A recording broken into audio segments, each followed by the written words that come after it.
also revoked export licenses and suspended flights to Belgrade. By deciding to expel Belgrade's ambassador, Britain is showing its determination to make these sanctions hit hard. Under the terms of the UN resolution, they could have asked more junior officials to leave. Though silent this afternoon, the ambassador can be in no doubt about the diplomatic message he must take home with him. And the Foreign Secretary underlined that message after discussing the crisis with the new German Foreign Minister. For the first time, British comments do carry the hint of a threat that military action may have to be used. The Prime Minister and I, and indeed others, have said that military action is not excluded. But what we have now, as a result of the vote on Friday, is a very comprehensive range of sanctions, and we have to hope and work to make those effective. The long lines of cars at petrol stations in Belgrade bear witness to Serbian anxieties about what the sanctions may mean. The oil embargo is expected to have the most damaging impact on the economy and ordinary life in Belgrade, and British officials are describing the sanctions package as a whole as the toughest ever contained in a single resolution.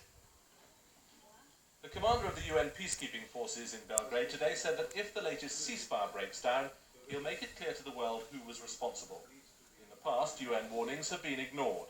The UN's hope is that they'll be heeded now they are backed by sanctions.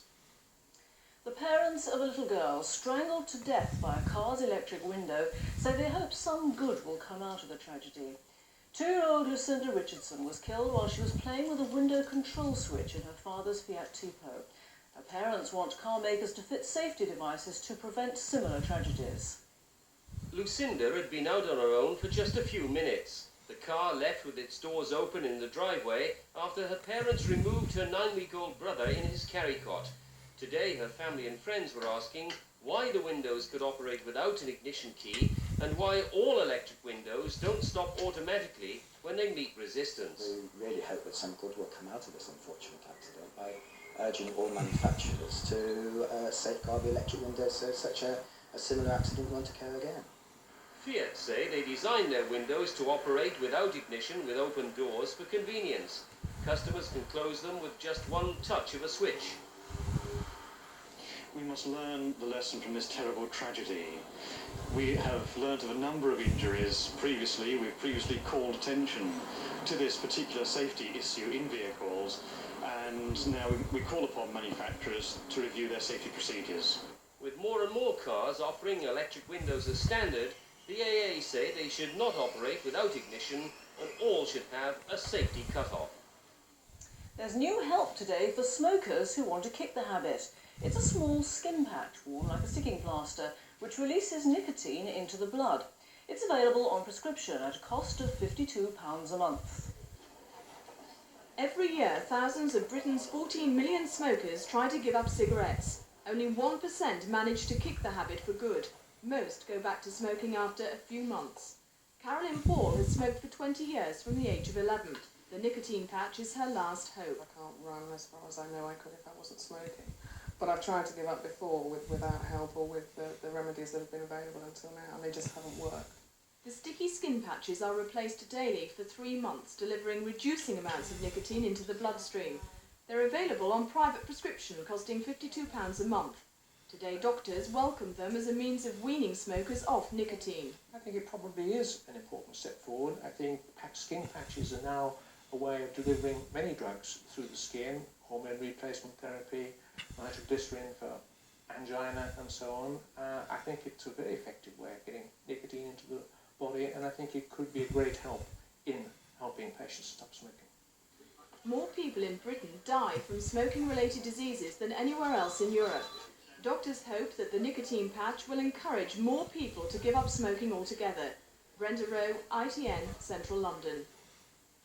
Dolores Adams walked into a casino in Nevada, put $12 into a slot machine and won more than $9 million. It was the biggest slot machine jackpot in history.